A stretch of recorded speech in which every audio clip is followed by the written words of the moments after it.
Well, we've heard complaints in recent weeks that this election cycle has been one of the most negative in history. But does that matter? The fact checkers have accused both the president and Governor Romney of stretching the limits of the truth. But neither campaign has done much to correct the claims. We've put together a focus group representative of both voters from both parties, I should say, and we've put the question to them. Panel, welcome. So we've got Democrats and Republicans out here, and there's grist for the mill on both sides. But we're going to start with the president because he most recently came out yesterday after 2 months of not speaking to the White House press corps and was asked about some of the negativity, right, because this has been in the news for some time, and asked to sort of take responsibility for some of it or not. In particular, he was asked about this charge made by his deputy campaign manager, Stephanie Cutter, suggesting that Mitt Romney may be a felon. Take a listen to what President Obama said, followed by the comments from Stephanie Cutter, that campaign aide, that led to the question. Are you comfortable with the tone that's being set by your campaign? Have you asked them to change their tone when it comes to defining Mr. Romney? Well, first of all, I'm not sure all those characterizations that you laid out there were accurate. For example, nobody accused Mr. Romney of being a felon. Either Mitt Romney, through his own words and his own signature, was misrepresenting his position at Bain to the SEC, which is a felony, or he was misrepresenting his position at Bain to the American people to avoid responsibility for some of the consequences of his investment. It's a fact. If you're signing federal documents knowing them to be false, it's a felony. Anybody who's worked in the federal government knows that. So, was President Obama being perfectly truthful with us yesterday? That's the question we put to you to kick this off. Let's start with you, Tony Sayegh. Absolutely not. And not only is the contradiction from Stephanie Cutter, Robert Gibbs himself, one of the president's key spokespeople, has basically asserted that Mitt Romney did something illegal by having bank accounts overseas. This has been something that Harry Reid has mentioned from the Senate floor. Not paying your taxes is a federal crime, is a felony. This has been part of the consistent narrative that we've heard from this White House, part of that whole idea to kill Romney, which was reported as the strategy in Politico last year, so that the attention is not being focused on the Obama record.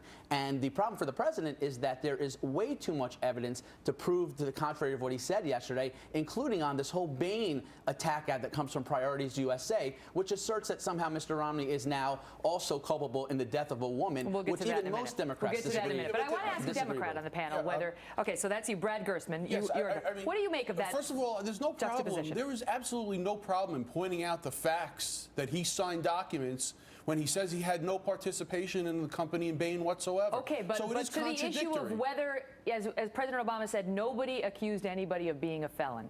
Okay, well, listen. There's going to be some missteps along the way. But the big part of this is the fact that we can't just say, you know, you can't say anything negative. You can't call out some of these things.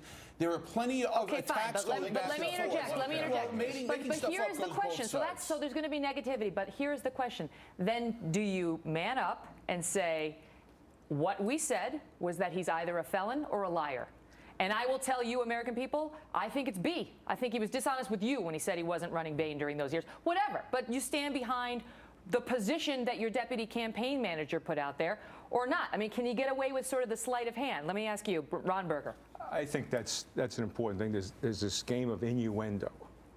She didn't say he was a felon, but that a felony was committed. I could see somebody say, well, we didn't call him a felon. We just said a felony may have been committed. And that works in a court of law. In a court of law. But in the court of public opinion? I don't think it works. I think that people are sick and tired of this level of campaigning and throwing. There's larger issues that this country faces that we all know.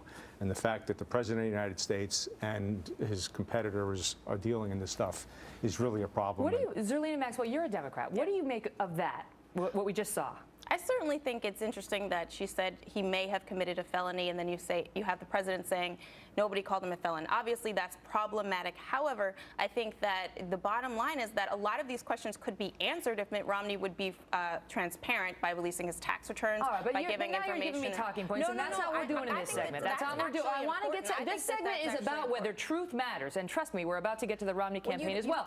But this is whether truth matters and whether the president owes us a duty to be honest. If he's going to make a charge, does he need to stand up? Bill McGurn, you used to work for a president, Republican one. The general point is Winston Churchill said, a lie gets halfway around the world before the truth gets the chance to put its pants on. The specific thing is when we talk about political ads, they use words. People practice their sound bites. The word felony is a deliberate choice. Now, you can dress it up in ways where, as you say, in a court of law, you wouldn't be convicted of libel, but that's what it's meant to do. Look, the same effect, I think, happened on the false charge that President Obama is a Muslim. If you ran ads saying President Obama is not a Muslim, you're in fact increasing the number of people that think he is, because you use what people remember is that word and the president. And these are very deliberate choices. It happens a lot. It happens on different sides, but it's not a slip of the tongue. People are looking for words. They're looking for sound bites to leave impressions, not necessarily to persuade people Now, of Governor facts. Romney, Kevin, I'll get to you in a second. Governor Romney, I'm going to skip ahead to the third soundbite, controller, but Governor Romney has also been accused of misleading the American people in his ads in particular.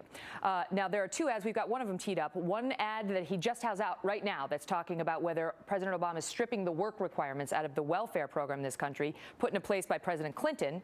And the other one is whether, in his ad attacking President Obama on Solyndra, he inaccurately suggested that an inspector general had found some nonsense going on. Those claims were given 4 Pinocchios by the Washington Post and pants on fire designations by PolitiFact. Here's the first ad. Under Obama's plan, you wouldn't have to work and wouldn't have to train for a job. They just send you your welfare check. And welfare to work goes back to being plain old welfare. All right, so that's one of them. And do we have the Inspector General one, control room? If so, let's watch it. More than $16 billion have gone to companies like Solyndra that are linked to big Obama and Democrat donors. The Inspector General said contracts were steered to friends and family. The fact checkers tell us those are not truthful. Kevin? If they're not, then the Romney campaign owes an explanation and an apology to the public for doing that. And I'm not going to shade, just because I'm probably going to support Romney, I'm not going to shade my view of that. Truth does count.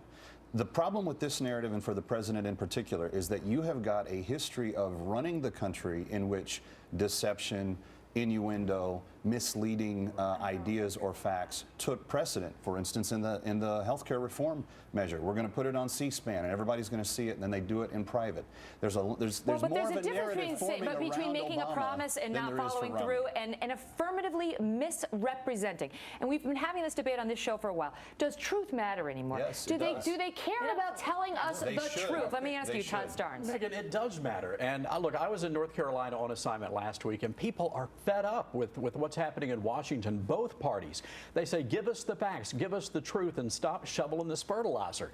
And yesterday, when the president said what he did, we smelled a lot of fertilizer coming from 1600 Pennsylvania Avenue. So people want both parties to stick to the facts, and stop all this pettiness. It's like, who do you believe, me or your lying eyes? You know, in this day of video, Bernard Whitman, when it's all on, it's all on camera. We have Stephanie Cutter, and so, does it undermine the president's credibility and Mitt Romney's credibility? Absolutely. One who is our leader, one who wants to be, and not just being honest. The truth absolutely does matter. It's critical to the American political process and democracy. The great unfortunate truth from Mitt Romney is that despite running for president for 8 years, the American public really doesn't know who he is. And you talk about PolitiFact, you mentioned that. That's the independent Pulitzer Prize-winning organization out of the Tampa Bay Times, rated 1 out of 10 statements that Mitt Romney has made pants-on-fire lies. Right. They also, they also went through, I think the matter of truth is important, so it's important to go back and look at. Do you think that President Obama was not being straight with us on that felony clip? I don't. I mean, what Stephanie Cutter said was she posited either this was true or that was true. She didn't call him a felon, but I think what's important to note is... Should our president be splitting hairs with us like that, Bernard? I think what we should pay attention to... No, answer my question, please, respectfully. I think Should that he the be splitting president. our hairs like could have that? said. I honestly think the president could have reinforced his point and said, you know what? Either Mitt Romney lied to you or lied to the American people. Stand by it. That's what I'm asking you. Should he stand by? If you're going to make the charge in an ad like Mitt Romney did, or as President Obama did through his deputy campaign manager, do you need to stand by it, Stephen Sigmund? Look, I don't think either of these campaigns is going to get accused of having a race to the top, in particular a race to the top on rhetoric in these next 3 months. But when you go back to accusations of innuendo and what kind of narrative has been out there, the Republican Party and Mitt Romney have been attacking this president really since the moment, even before he became the president, but certainly since the moment he became the president. They've called him a failure, they've called him unpatriotic, they've accused him of being a socialist, and they accused him of not being born in the United States. That's true.